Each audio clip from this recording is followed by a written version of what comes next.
Donc la technologie. Comme la technologie est subjective, en ce moment les technologies que vous manipulez sont des technologies objectives. Maintenant je parle d'une technologie subjective.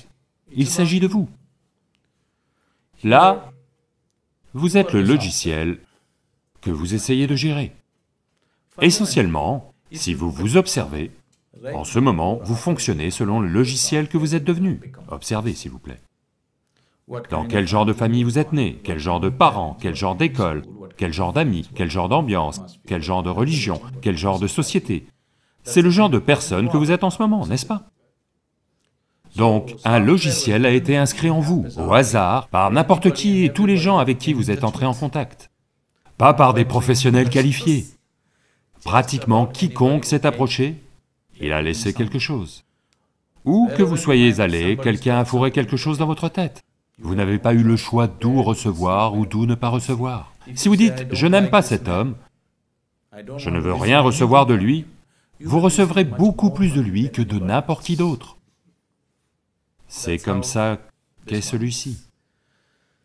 Donc, en ce moment, la façon même dont vous pensez, ressentez, comprenez et agissez dans votre vie est juste telle qu'est votre logiciel, n'est-ce pas?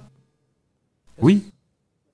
La façon même dont vous bougez votre corps est telle qu'est votre logiciel. Je veux que vous compreniez cela. C'est si profondément conditionné.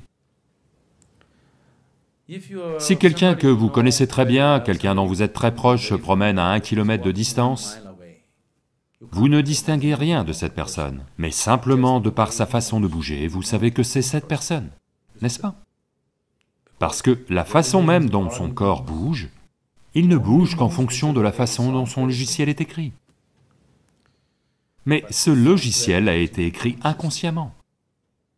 Maintenant, si nous voulons qu'un peu de liberté arrive, si nous voulons qu'une certaine transformation ait lieu, nous devons créer un petit espace entre vous et votre logiciel.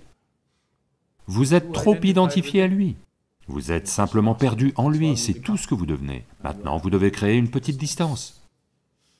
Vous avez entendu parler du mot Bouddha. Si je dis Bouddha, vous pensez probablement toujours à Gautama le Bouddha.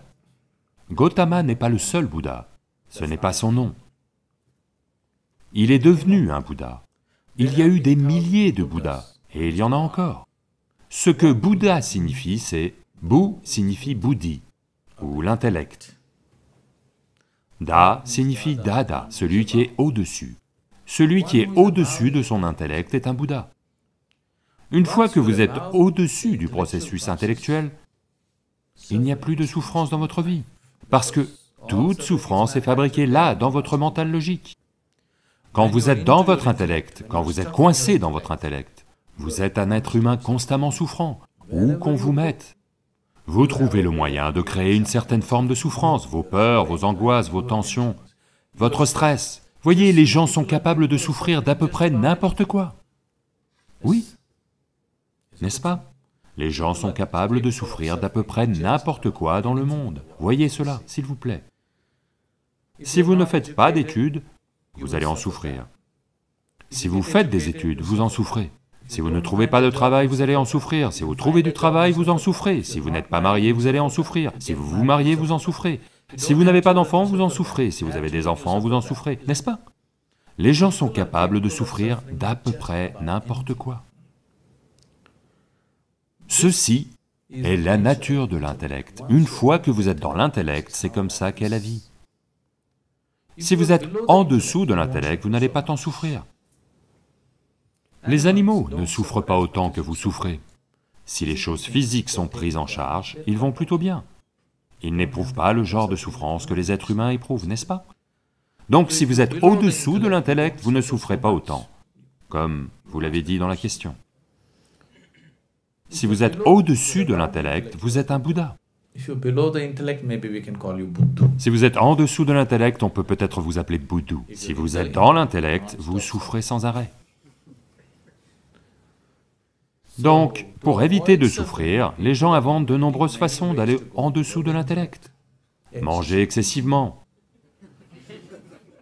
l'alcool, trop se laisser aller au plaisir physique, ce sont toutes les façons par lesquelles vous essayez d'éviter les tourments de l'intellect un certain temps.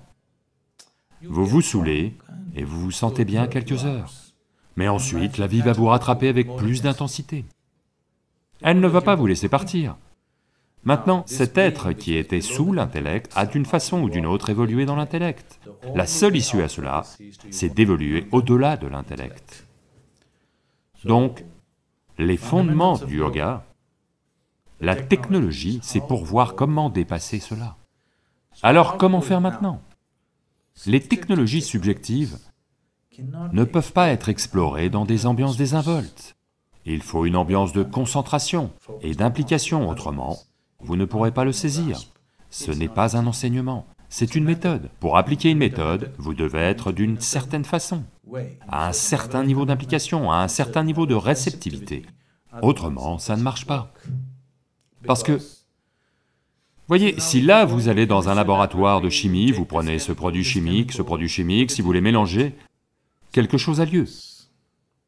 Mais si vous ne voulez pas les mélanger, si vous restez assis ici et réfléchissez, qu'est-ce que ceci va faire, qu'est-ce que cela va faire? Vous allez arriver à toutes sortes de fausses conclusions. Jusqu'à ce que vous les mélangiez, vous ne saurez pas, peut-être que ça va exploser à la figure. Mais tant que vous ne les mélangez pas, vous ne saurez pas de quoi il s'agit. Mais maintenant, vous êtes le produit chimique, vous êtes le chimiste, et vous êtes le processus expérimental, tout est en vous. Maintenant, vous avez besoin d'un autre genre de laboratoire, autrement ça ne marche pas. Si c'était objectif, on aurait simplement pu écrire un livre et vous le donner. Mais parce que c'est subjectif, il faut vous faire avancer pas à pas, parce que c'est une toute autre dimension de perception et d'expérience. Mais est-ce possible pour moi? C'est possible pour chaque être humain. Intérieurement, nous sommes tous également capables, nous ne sommes pas capables de différentes manières. Nous sommes tous capables de joie, n'est-ce pas? Oui. Si vous avez été joyeux un instant, ça veut dire que vous êtes capable de joie, n'est-ce pas? C'est juste que vous êtes incapable d'y rester. C'est tout le problème. Il n'existe aucun être humain sur la planète qui n'a jamais été joyeux. Chaque être humain a été joyeux à un moment. Ça veut dire qu'il est capable de joie.